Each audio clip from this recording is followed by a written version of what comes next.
Cheers, and thanks to all my family who turned up tonight to swell the numbers. It's very nice. Auntie Jan, for you to come along.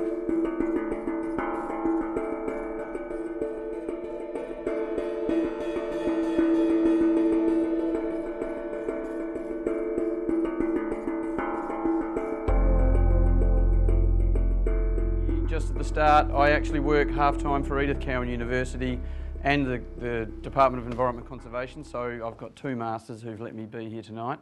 Also, thanks very much to NAC for supporting this and inviting us up here. Yeah, let's get started.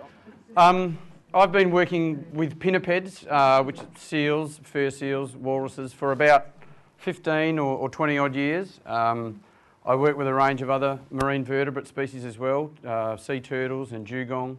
And my main focus really is the application of scientific research to enable conservation and management.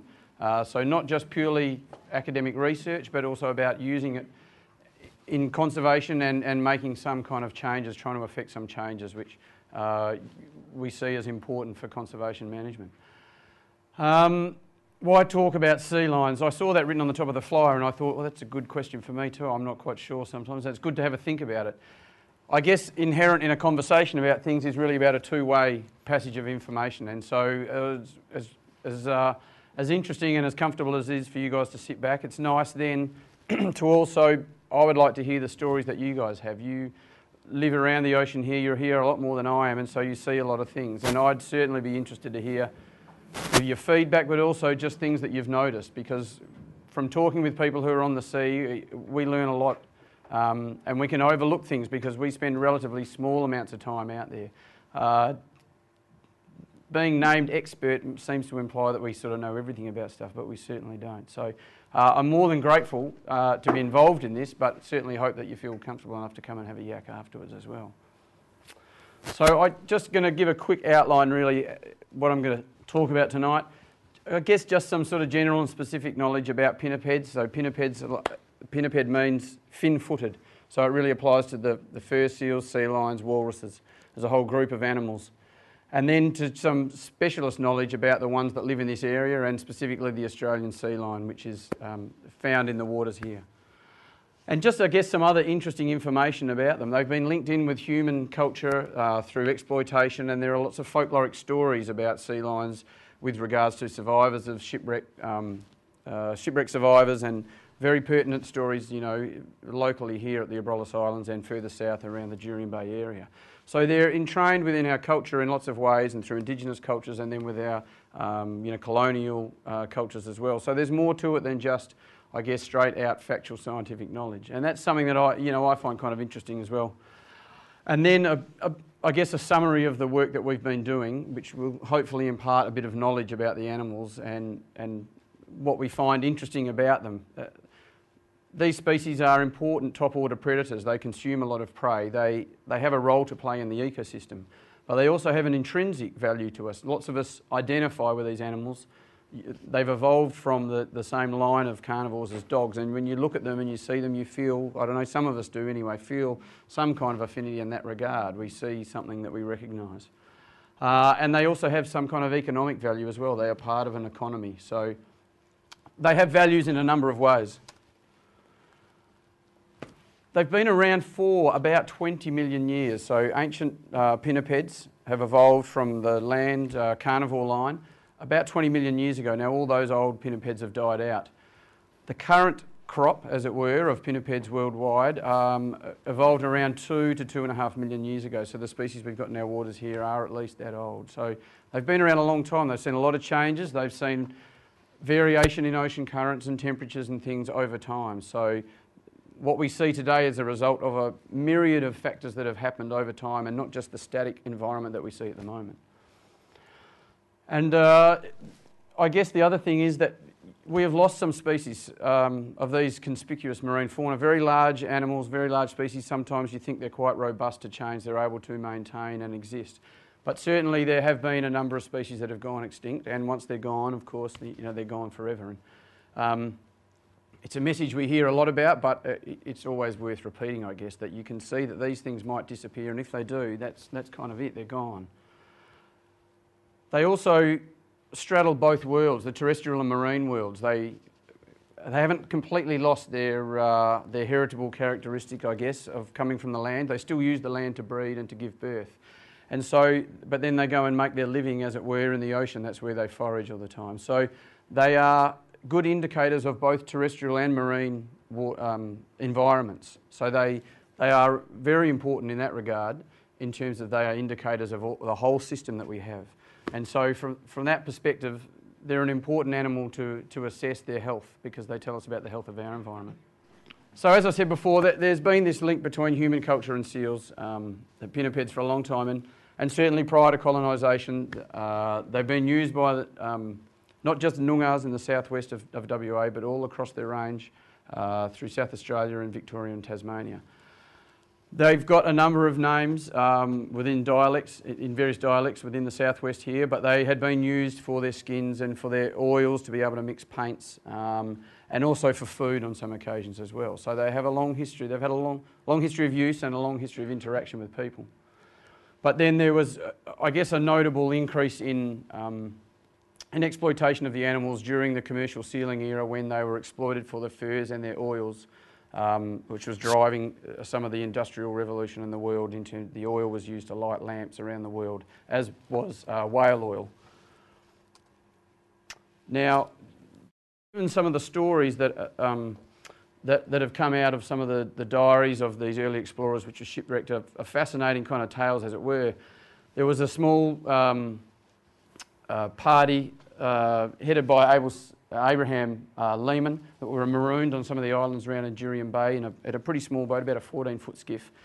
And they used the seal skins and the timber on the islands to raise the gunnels of the boat 2 feet, so that they were able to sail it up to Batavia and get themselves off the island there. So not only were they they were eating the seals, but they were also using their skins then to, jury-rig the boat, I guess, to make it seaworthy to get up there.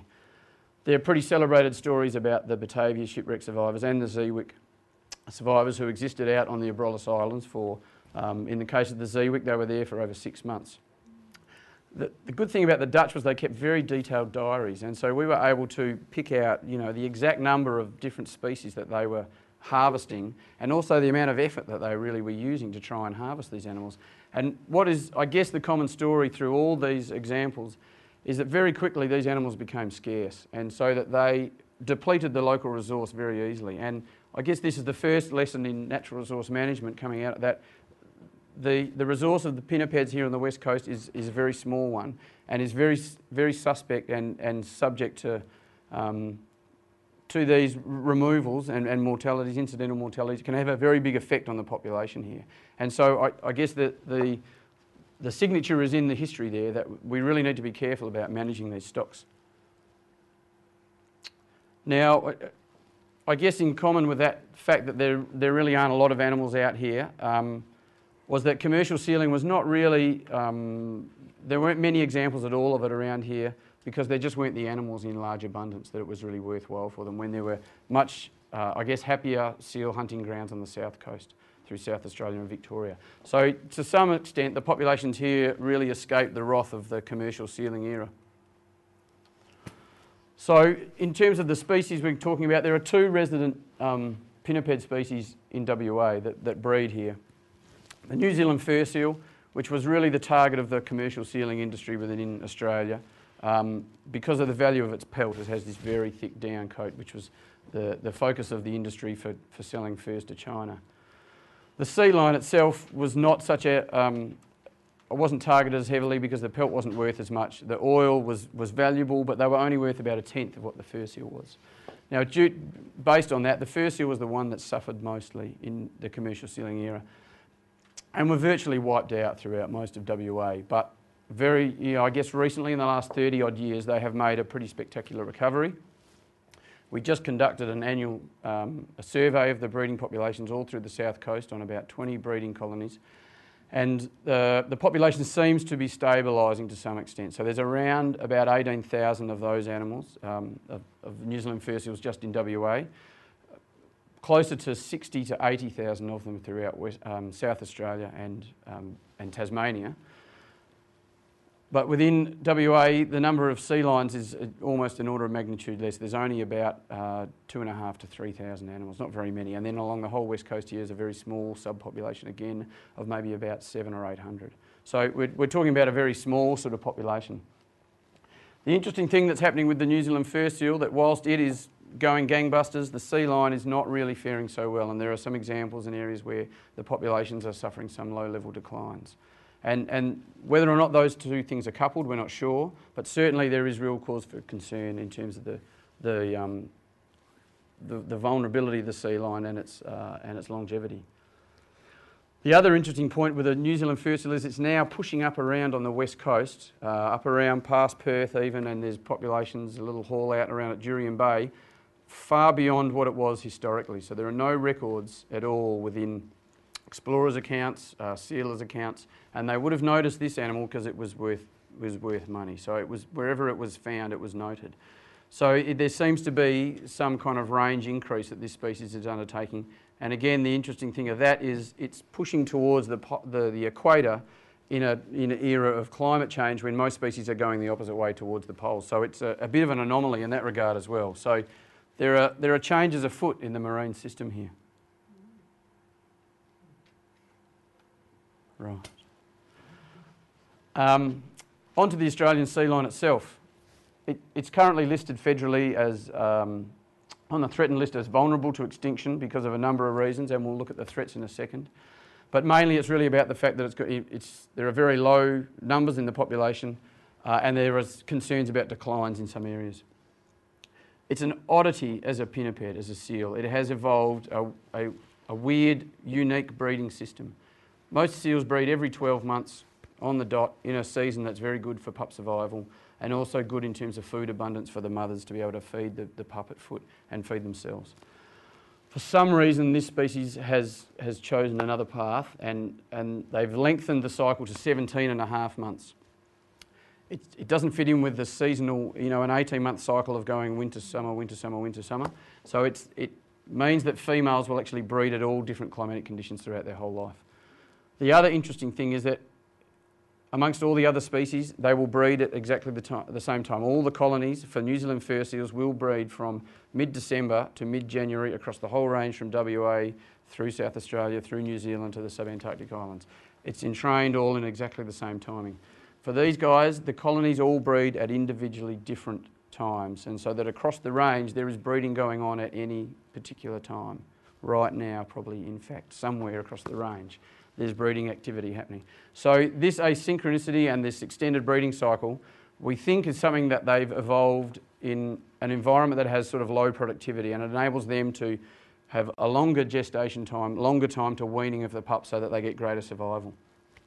So it's like trying to make a living in a pretty hard world. That's what it seems like. And when you look at the numbers of animals there are, that kind of fits in with it. They're eking out a living in a fairly tough environment for a seal, and there's not a lot of them. So as I said, probably they're an endemic species only found in WA and South Australia, and the population size may be a little bit larger than that, maybe 12 to 14,000 total, which is very small in terms of seal populations. You can find some colonies of subantarctic fur seals which are 500,000 to 1 million strong. So we're talking about a very small population. And again, as I said, the West Coast, a tiny population of 700 to 800 animals. And when they go out to sea to feed, they feed on the bottom pretty much exclusively. They make their whole living diving from the surface down to the bottom repeatedly, time after time. They're not feeding in the mid-water. They're not chasing herring around or squid and things like that, which other pinnipeds do, which the fur seal does. So they're grubbing around on the bottom the whole time. And what we've got here is the range of age classes. On the far right there, or the far left, is the adult male, upwards of 250 to 300 kilos when they're in full breeding condition. We have an adult female here, just in front. Maybe they'll top out at about 100 kilos. And then the young pups here, which are born at about 5 kilos. And they will stay with the mother for the full cycle, that 18 months before they're weaned. And if the female fails to have a pup the following season, the pup will stay for another 18 months. And so she virtually has a juvenile which is almost as big as her by the time she kicks it out of home. I think we made mentioned before that it's a little bit similar to Italian boys, Chiara. They never like to leave home. If they've got an option, they'll stay around. They're on a good wicket. So this is the range of the species. It goes all the way from around Kangaroo Island all the way up here to the northernmost colony up at the Beagle Island. So we're pretty much right at the top of the range here. Each little black dot is an individual breeding colony. There's a lot of breeding colonies with very few animals at kind of each one. So again, it's an unusual kind of system that they have evolved.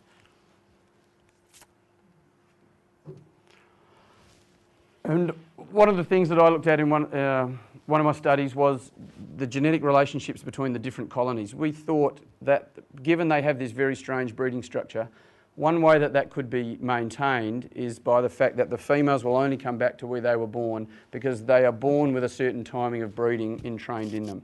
They don't use a seasonal cue for when the time they come into breeding condition. And if that's the case, if they only come back to breed where they're born, then that means that there's only local recruitment, and each colony then becomes almost like its own management unit. You're only getting successful breeding females from within your colony. So if you lose that colony, then it's pretty much gone. The chances of recruitment coming from other areas is very unlikely. And just for ease, I suppose we nicknamed this the housebound cow effect, that there really isn't any movement. These animals are entrained almost to this, and by their birth to this one area. There are some other divisions within the population, quite a large division between WA and South Australia, and we think that might be linked into to glacial periods when there was a contraction of their foraging range and the populations probably were reduced quite markedly. One of the ways to monitor the health of the population is really to look at how many pups they produce every year. And the pups are a good thing to count because we can, when they're born, we can find all of them on land. If you're looking at other age classes, there's an unknown number of them at sea, and so it's pretty unreliable to go out and count the adult females or the adult males or the juveniles. So we use the pup production numbers every breeding season as an indicator of how the population is sort of going. And what we've got over the last sort of 15 to 20 years here is numbers of pups. There's some sporadic counts done, but numbers of pups just on the west coast here. And the top time series is of the sum of the 3 breeding colonies around Jurien Bay. There are 4 breeding colonies on the west coast. There's 3 at Jurien Bay, and then the one here at the Beagle.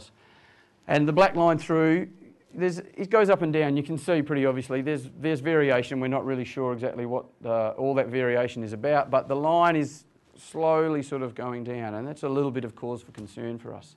Some of the individual colonies are listed here as well. They go up and down, but that's pretty natural in lots of natural systems of marine, of vertebrates, of mammals.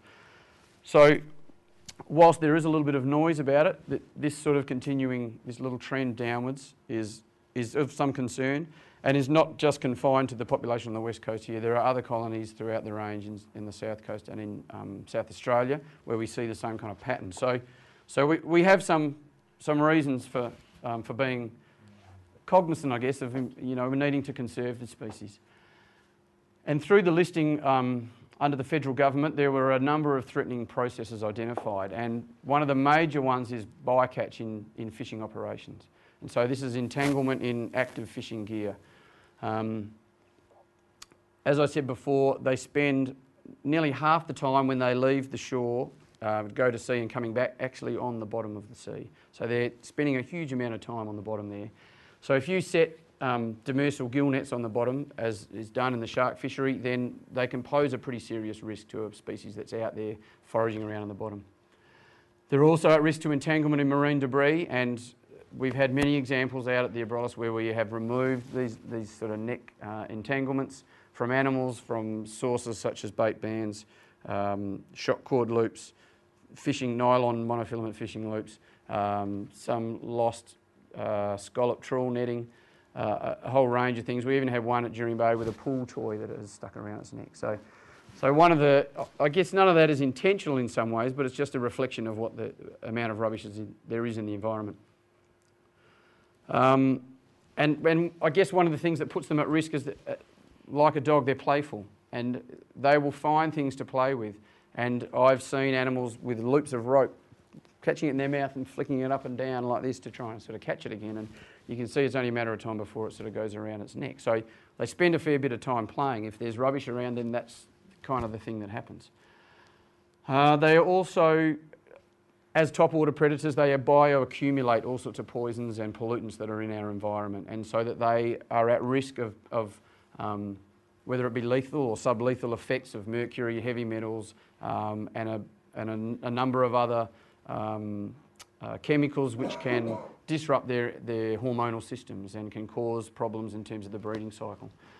So there's a number of factors, and then I guess, like all of us, climate change is obviously something that is on the horizon or is in action now, and they're going to be susceptible to those sorts of things, and we'll talk a little bit about some more of those later. I guess another one is effects of fishing, and in that I mean, what are the consequences of the extraction of all that prey that we take out of the ocean, and how does that affect the food chains for these guys who are at the top of the food chain? And we really don't have a very good idea about that at the moment. Within DEC, what we're trying to do at the moment, not just for sea lions and not just for other, conspicuous marine fauna, is to come up with a monitoring program which is able to look at all marine assets. And basically what this summary graph doesn't really look like it makes much sense, but we know there are a range of pressures which affect sea lions. It might be fishing, it might be climate change, it might be rubbish in the ocean. And then we know that it will affect different parts and different characteristics of the sea lion. It might affect the pup production, or it might affect the weight of the pups when they're born, or it might affect the foraging range of the animals. If there's a reduced amount of food, females will have to forage further, wider. They may be in worse nutritive condition, and so their pups will be smaller at birth. And we can measure that to give us an indicator of what the status and the health of the adult females are. So there will be a range of responses that we can measure in these different characteristics of the animal, and hopefully link that back to what are the pressures that might be causing that. Whether or not then we need to do a bit further research to actually pin it down to something, so that we can then say, well, we know now what the pressure is and how it's acting, and we can come up with a mitigative action because we can see that it's going to cause a problem in terms of compromising survival. So this is something that's been done across the board for all marine assets. And I'm just going to give a summary now about a research program which was done for one of these identified threats to the species. So I guess everyone's pretty familiar with the rock lobster fishery here. It's been a mainstay in the West Coast for a long time. When that fishery went through a process called Marine Stewardship Certification, it was an independent sustainability certification to advertise its wares as being environmentally sustainable, ecologically sustainable. A risk assessment was done, and it transpired that young animals, young sea lions, were getting into the cray pots, whether it be for the bait or the crays, but they were getting stuck in there and they were drowning. And so we had a report of a number of animals drowning in this West Coast population here. Now this is an example not here from WA, but from another rock lobster fishery in Australia. So just, I suppose, to highlight that an animal that's quite large can get into a pretty small space if it needs to, because it's driven by desire for food. We didn't really know much about how many animals were being caught. The reports from the fishery were very low, but they were sufficiently enough to cause concern, given that we knew something about their behaviour in terms of the females would only locally recruit, and the populations were all very small. And so it was pretty easy to see that even small numbers of animals being caught every season, 2, 3, 4, 5, could be enough to cause some problems for the longevity of the populations. And when we looked at actually where the captures were occurring, we saw they were pretty much clustered around where the breeding colonies are, around Beagle Island, North Fisherman and Buller Island, or a pretty small distance away from those. And that then fitted with our idea that only small animals could be caught, so pups and very young juveniles who have limited foraging range. And so for us, we wanted to identify what the area, the extent of the area was in terms of where we might have to put in some sort of mitigation effect. So let's keep our fingers crossed here. So we set up some cameras. We thought we'll throw some pots in the water and we'll see what happens. We didn't really expect that much to happen. And the first thing was animals came launching off the beach and straight out to us and started taking crays out of the pot. And so we pretty quickly saw that they were very adept at it. They were well practiced at it, and it was occurring amongst pups, amongst juveniles, amongst adult females, and this is an adult female here. And so nervous crayfish would sit and watch their brethren disappearing out the neck of the pot, and in about 2 hours the pot was pretty much empty except for one nervous cray up amongst the bait basket there who was hanging on for grim life. So we knew straight away that look, this is a pretty widespread practice, it seems, amongst the population.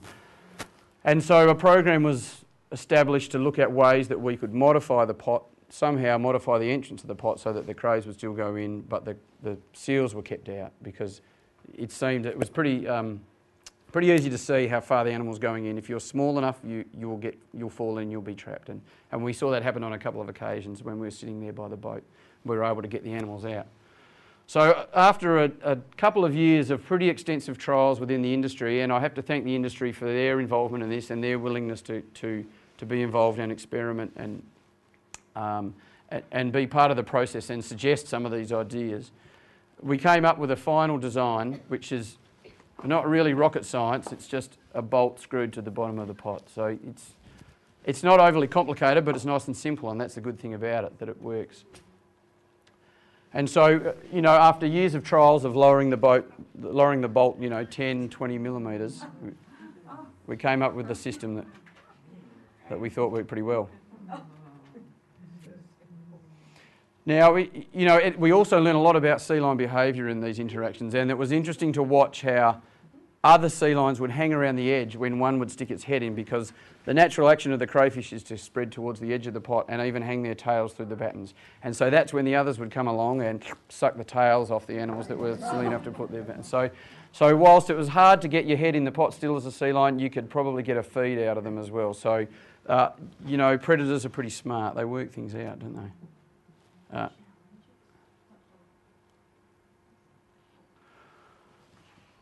So after we'd come up with a device we thought worked, we knew, okay, we've got something, we can modify pots. We're going to make it that they have to use this within a certain area where we know the small animals are. Now, we had the fishery-dependent advice to say animals are being caught in this area, but we wanted to, I guess, find out for ourselves exactly what the foraging range of these vulnerable animals were. And so studies involving foraging behaviour mean you have to go out there and basically catch animals and tag them to be able to put some instruments on them so they can tell you what they're doing and where they're going when they're at sea. So this was a program we ran between the Department of Fisheries and Department of Environment and Conservation and some occasional NAC staff. It's a fairly logistic and expensive exercise. The tags are worth a fair bit of money. You need a number of people to be able to do the work. There's a fair bit of gear that you need. We actually catch the animals with a net and then we anaesthetise them, so we put them under general anaesthetic. So there is still some risk to the animals as well. So it's a fairly complicated operation. And then we basically glue some of these instruments, like a small dive computer and then a satellite tag onto the animal and another tag that enables us to radio track it on the island so we can recapture it. So it's fairly invasive kind of work, but it has its benefits. And here's an animal underwater. The tag at the front has got an aerial. I don't know if you can quite see it. There's a little sort of bar pushing up.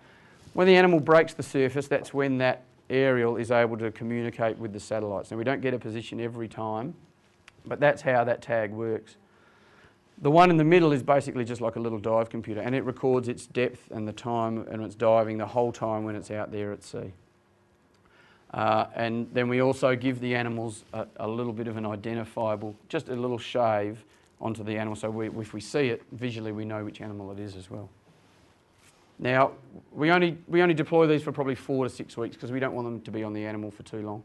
They represent a very small portion of their weight, but you know there is a minimal effect, I guess, because of drag, you know, with the tag sticking up like that. So we don't like to leave them out there for too long. And we got some really interesting results. Of course, you always go out with some sort of expectation, and as always, it seems that expectation is never met. We thought these animals, and we know from previous studies, they were capable of diving, you know, to 100 metres or even more. And so we thought the same sort of thing would happen here. And it's hard to see, but each little sort of dot here is representative of the orange are the pups, and the greens are juveniles up to the point and larger than were vulnerable to capture. And we expected them to be ranging, you know, 50 to 100 k's away, diving out very deep, and they weren't really going very far at all. They were staying within this 0 to 20 metre line, and this is our area where we'd recorded all the captures. And mostly they were staying right within the shallow areas of where the captures have been reported. only out to 20 metres, and yet we know that they're capable of diving much deeper. If we look at some of the individual tracks, we had one of the tagging sites was Beagle Island down around Lehman. Are people familiar with that? That's the biggest breeding colony of sea lions we have in WA. This animal was a juvenile male, and it was making numerous trips. The juveniles would leave and go to sea for about 12 to 13 hours at a time, come back and rest for an equivalent amount of time. It would go out, and it would only go north. Every time it went, it would go north, and it would go out a couple of times to this, its kind of favourite fishing spot as well, up around here, and it made a few journeys up to this same position. And then one day it took off and it headed all the way up here to Geraldton, and it was out at sea for 3.5 days, diving all the way, when we got the records back, all the way up to Geraldton, got into the harbour, turned around and came all the way back again to Beagles. Didn't really stay long, didn't like it, I don't know why. And so that was really an anomaly in terms of the range that we saw them foraging. But it was just interesting that every time you think you seem to get to know what they're doing, and we could log on the computer every morning and see what they're up to. And then one day it took off right along the coast, and we thought, oh, maybe it's on the back of a truck or something, and it's going in such a straight line. This seems unusual. So that was all providing really interesting information for us. And then when we looked at, we were also interested in other animals, not the ones just vulnerable to capture, but the adult females as well. They're the mainstay of the population. And so again, an animal tagged at Beagle Island. This is an adult female, and it only went south this time. Now that was another pattern we saw at the islands, at Beagle Islands. Animals exclusively went north, or they exclusively went south, and for the whole period of the deployment they would do that. So they have these very idiosyncratic kind of individual characteristics and their favourite sort of fishing grounds, not very dissimilar to humans in some ways. So this adult female tagged at the Beagle Islands came down here to Fisherman Islands, to another breeding colony, and would hang out there for a little bit and then go back up to the Beagles. Wasn't really ranging very far. This is not very far for an animal to swim. They can swim long distances. They're very capable of it. But again, it's not going very far offshore at all. This has totally confounded us, because we thought a big animal of 80s, to 90 kilos, she could dive to up to 200 metres if she's physiologically capable of doing it. But they're staying in this very narrow confine here, and so that was the kind of pattern that we saw repeated time after time amongst the pups, the juveniles, and amongst the adult females. And as we went further down the tracking program, and we ended up doing some of the adult males down in the Perth area, again we thought, well, they're 250 kilos, they can store a lot of oxygen, they can dive to 300 plus metres. We thought maybe these ones will be going offshore a little bit, but no, same thing happened again. They just potted around Karnak, Rottnest, maybe swimming only 15, 20 kilometres away from the island, diving only out to 50 to 60 metres. So amongst all the different age classes, there's this very similar pattern and this specialisation of sort of shallow water foraging amongst the West Coast colonies. So it's an interesting thing in that it's peculiar to them. We also conducted a bit of tagging work out at the Abrolhos, and again I thought, well, they're close to the continental shelf edge, maybe these ones will go out a little bit deeper. And to the contrary again, these ones stayed in even shallower waters again. So they stayed within the lagoonal areas, and this is the adult females which were tagged in the Easter group. And animals were diving even just down to 5 metres, staying in the intertidal area. Big adult females sniffing around in the shallow intertidals. It seems very unusual. One of them made an excursion down into the southern group and then went back into the Easter group, but stayed that whole time in that really small area, and I thought this is beginning to, I should know by now, not to expect them to go deep.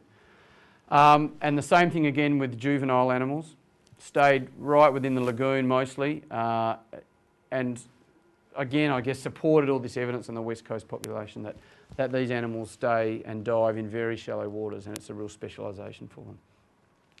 Part of this work we did because it had been identified that whilst we had no reports from the rock lobster fishing industry and the Abrolhos that there were captures of sea lions in the pots out there, we conducted some work to show that they behaved pretty similarly to the animals down on the West Coast. If you put a pot out there with crows in it, eventually the animals will go in, and they're vulnerable to capture out there as well. So some of this work was to try and work out the criteria about what sort of depth profile the vulnerable animals would go to, so that when the development of that sledge program was taken over to the Abrolhos Islands, which it has been put in effect this year, voluntarily and will be mandatory next season.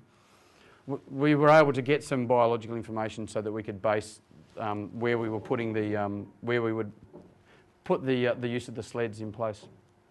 So again, we sort of looked at the diving data, and these are just collections of the dive depths of the individual groups of animals, pups and juveniles, and then adult females. And basically they're spending 90% of their time in 0 to 20 metres. So it starts to tell us something about the animals, but it also means that they're going to be vulnerable to effects that are going on in that shallow water area where there's a high amount of boat traffic, high level potentially of pollutants and runoff, and a variety of other effects. So this is all really important information, not just for the approach that we took to the rock lobster issue, but for a bunch of other things. The individual dive tag shows us information about when the animal goes in the water. So each little blue block is when, this is a pup, when it leaves the shore, it goes to the sea and it goes foraging around, diving, and then it comes back onto land. So this is time all the way across the bottom here of about a month. And so the pups go out to sea for maybe about 4 or 5 hours, and this is just them learning to dive. They're only going down to about 8 metres. They go out for about 5 hours, 4 hours, and that's about it. It's as much as they can kind of handle. Sure. Then you contrast that with an adult female, and she'll go out to sea for a day, 24 hours, 36 hours at a time. She'll dive down to here. This one was going down to sort of 50 metres maximum, so they can dive a little bit deeper than just the 20 metres where they were hanging out.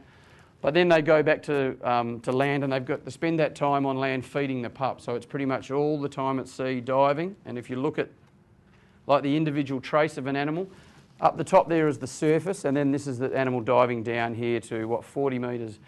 So they're taking dives of about 6 minutes and then resting for about 40 seconds. And then you do that for 24 hours at a time. It's pretty tiring. So when you see sea lions sitting on the beach sleeping, you think, that's a great life, isn't it? There's a reason why they're doing that. It's because they're exhausted. So, and that's pretty much the pattern that's repeated for 24 hours at a time. So we were getting a good picture to see they're making a pretty hard living out there. An animal, say an adult female, might probably need about 5 kilos of food a day. So if you're doing 600-700 dives, your success rate's obviously pretty low. So there's a lot of time spent searching and looking around. We'll just skip through some of the other information that we can get out of the dive profile stuff. And again, this is just sort of collections of numbers of dives at different depths. So it goes up in 5 metre intervals. So there's this big block of diving activity from sort of 5 to 15 metres, so a lot of activity in the shallows, but then not much through 15 out to 35 metres, and then a sort of a series of patch reefs. So they have some different areas where they like to go foraging in these shallow sort of inshore reef areas, and then some patch reefs out in the deeper areas, but not much in between. They pretty much straddle straight across and go and find these deeper patch reefs. So there are different foraging sort of behaviours of different individuals, and they seem to not only like these different areas, but they will at different times of the day will go to inshore and go to offshore regions. So they're very individualistic, it seemed. And when we started looking at the behaviour of the juveniles, we found that they were basically nighttime specialists. So we broke the diving up into 4 blocks of a daytime. So it goes from midnight to 6 o'clock in the morning, 6 in the morning to midday, midday to 6 in the evening, and then 6 to midnight here. And so what we found pretty much consistently amongst all the juveniles was that they would leave at sunset, stay out all night, and come back in at sunrise. And so we think that that is probably geared around not night clubbing, but about what they're eating and when it's active. So octopus and rock lobster are some of the main prey items for these guys. And it seems that they specialise in foraging on these as juveniles by going out at night time. So almost religiously, you can set your clock on them leaving at sunset and coming back at sunrise. And so it seemed like 12 to 13 hours was the length, the sort of maximum length for those guys to stay out at sea, and that's what they would do.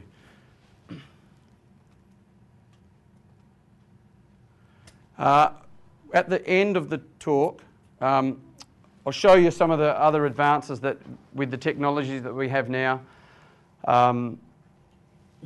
they're able to put cameras onto animals, so when they go underwater, you can get actual footage of them going out hunting and swimming around and trying to find prey. So it takes a little while to load, but we'll show you that.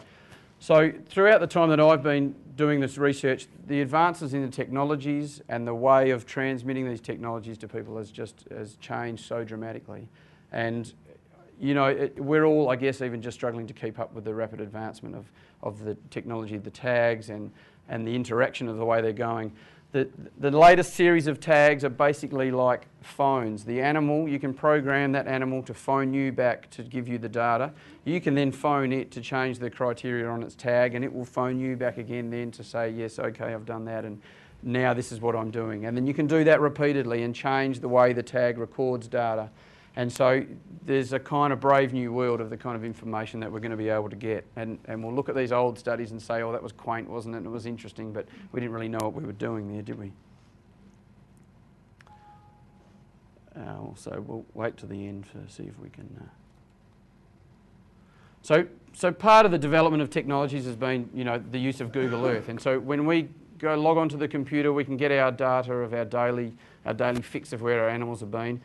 And we can do it and plot it straight up onto Google Earth. And this is a great way for us to interact with schools and with community groups as being able to show people this information this way, and they can also interact with it then and see it happening, you know, pretty much as it happens without any real sort of time lag.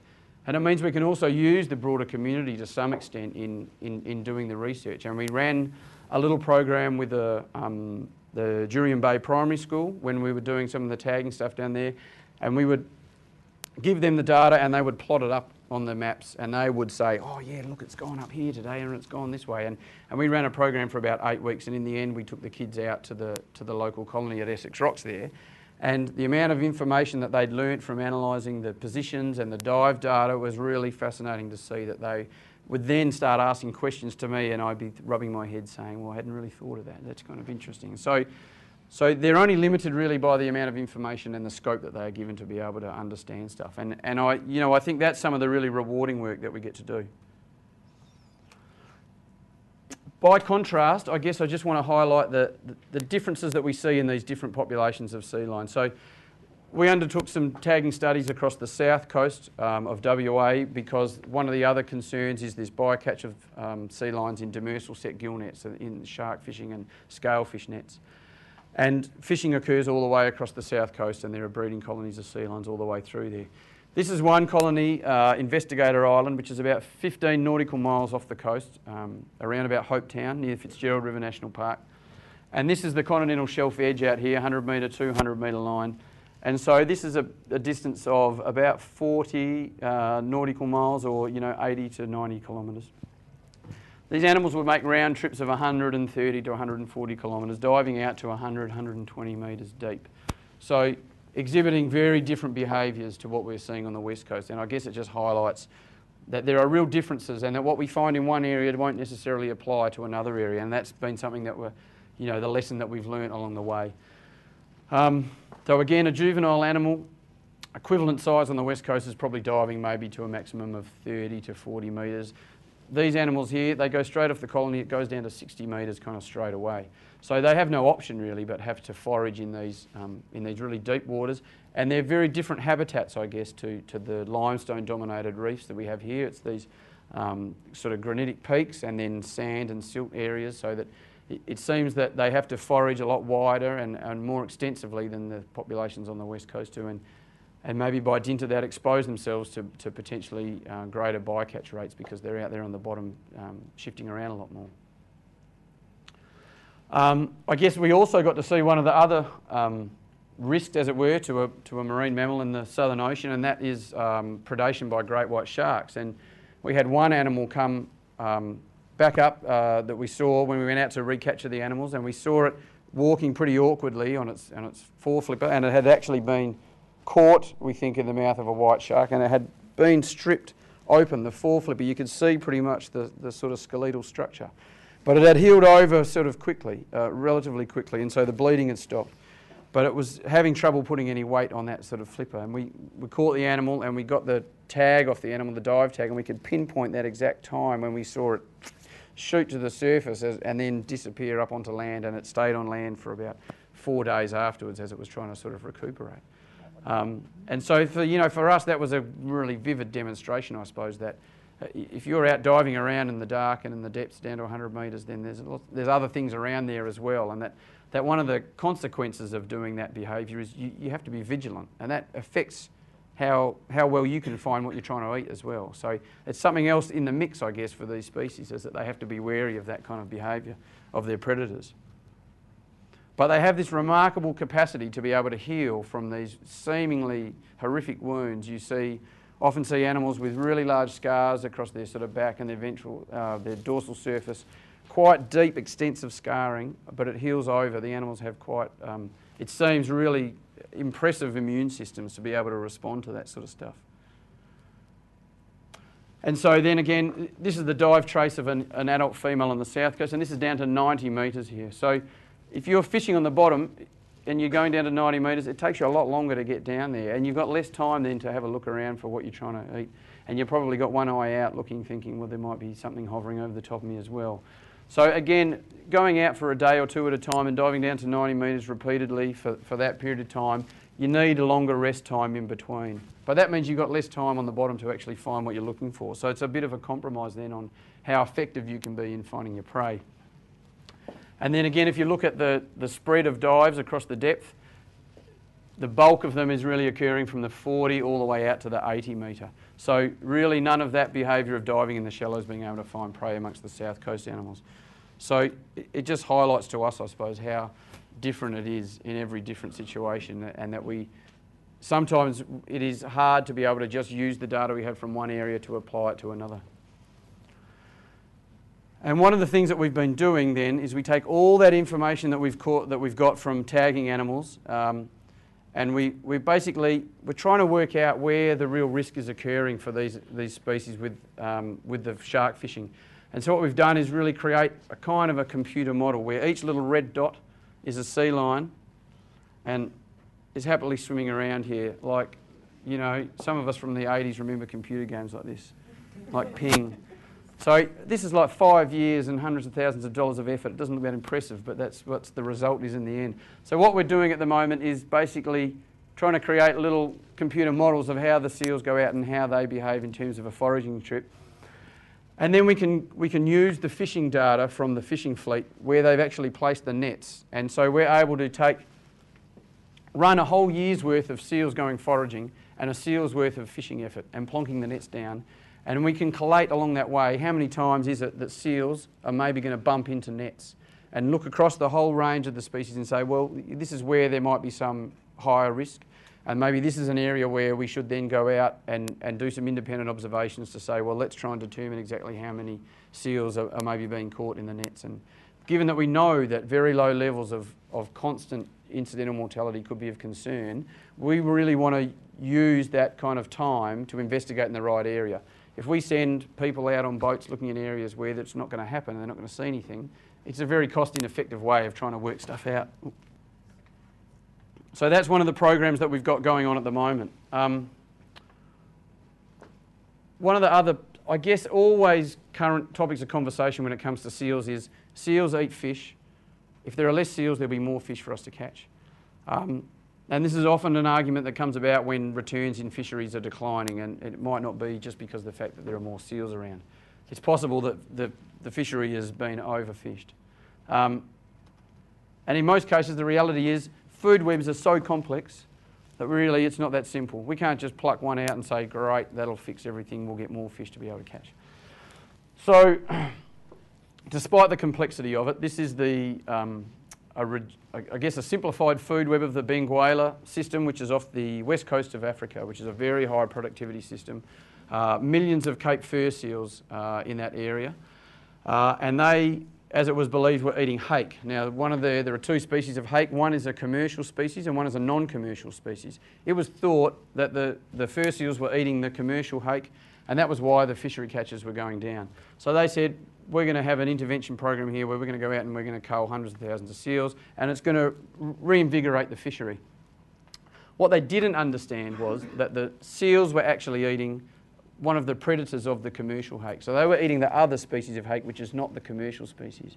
And that species of hake was the one that was preying on the juveniles of the commercial hake species. So you remove the seals, you had more of the predators of the commercial species, and all of a sudden their fishery returns dropped even further, and they said, oh gee, something's going wrong here, maybe we need to kill more seals or something.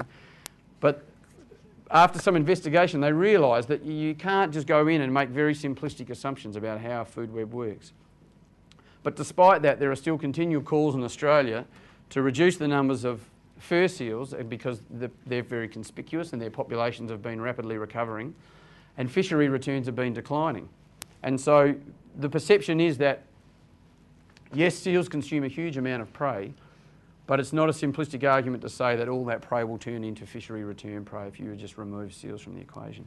But despite that, there are still applications given to the federal government for establishment of a fur trade to China, whilst also fixing the declining fishery return program. So despite the best evidence, people will still produce these arguments in favour of culling. I guess another area that we're still trying to establish and understand the impacts of is the placement of sanctuary areas and no fishing areas, and how what results that might have for a species like a very highly mobile top order predator. So we have good understanding about how benthic fish, reef fish that live in small areas, respond to no fishing areas. But for a species that can move in and out and has quite wide foraging ranges, we're still not really sure about how these sanctuary areas and how they will respond to them, whether or not they will become preferred foraging areas or not. And I guess the establishment of sanctuary areas along the west coast here is still in its kind of infancy, and the areas locked away in the Jurien Bay Marine Park are quite small. It's a fairly topical point at the moment because the release of the draft federal marine plan for a very large area, the southwest bioregional area, goes all the way from Kangaroo Island all the way up to Kalbarri. Now it includes the entire range of the Australian sea line. It's limited to Commonwealth waters, which were sort of offshore, and looking in the draft plan, it's not necessarily trying to target areas that we know where there's concerns about populations of sea lions necessarily. So even though those marine parks haven't been put in place yet, we need to have a good baseline understanding about the species before we can then even interpret what the benefit or otherwise has been of putting in these sanctuary areas. So there's still a lot of work, I guess, to be done in that kind of area. And we can run all sorts of models about what we think might happen in these cases. And there's been some work done down in the Jurien Bay area to say, if we increase the abundance of lobsters, how is it going to affect all these other groups? And one of the groups that benefited from an increase in abundance of lobsters, because they're a prey item, is sea lions. And now, how much has there been a reduction in the biomass and the abundance of rock lobsters through fishing over time here? And then what has been the effect of all the scalefish fishing as well? We're not really sure because we never had any baseline data to start with either. As I mentioned at the start, climate change is something that's going to affect all of us. You don't have to be a sea lion, a fish, or a giraffe to be worried about. It's going to affect human populations massively. And I guess the recent year of incredibly warm water temperatures has been one to show us what, not necessarily that that's a pattern that will continue all the time, but it was a 1 in 100 year event. And it could have some really major consequences for especially the populations of sea lions right up here in the north. And as you get increasing ambient temperatures and high extreme temperatures like that, it's going to have a really heavy impact on the population, probably at the Abrolhos, because the pups can desiccate in very high temperatures, and then pup mortality will increase quite markedly. A lot of the islands that they're on here on the west coast are incredibly low, so you have a rise of sea level and you have an increase of storm activity. Pups will get washed away, and we've seen instances of that already, of high storm surge and young pups being washed away off the breeding colonies. So there are a myriad of factors which might affect their terrestrial habitat, their marine habitat and their survival. And it's going to be the populations right at the northern extreme, like here at the Abrolhos and Jurien Bay, which are really going to feel it first. And it's important for us to be able to monitor that because it'll give us an idea of what will happen down the track in the other populations. So as it is for this New Zealand sea lion here, sort of things are in the balance a little bit at the moment.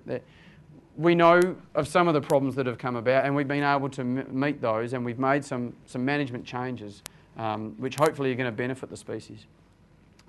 But there's a number that we know about already, and there's probably undoubtedly going to be plenty of changes that we haven't foreseen yet, which can impact on, not only sea lions, but they're a good indicator for us about the health of that marine environment. And so the conservation of these species, whilst they're not just, a special case and they're an iconic animal, they inform us really widely about the marine environment in general, and that's why I think that they have a special place and an important place in conservation and management research. And I think, hopefully, that's about it.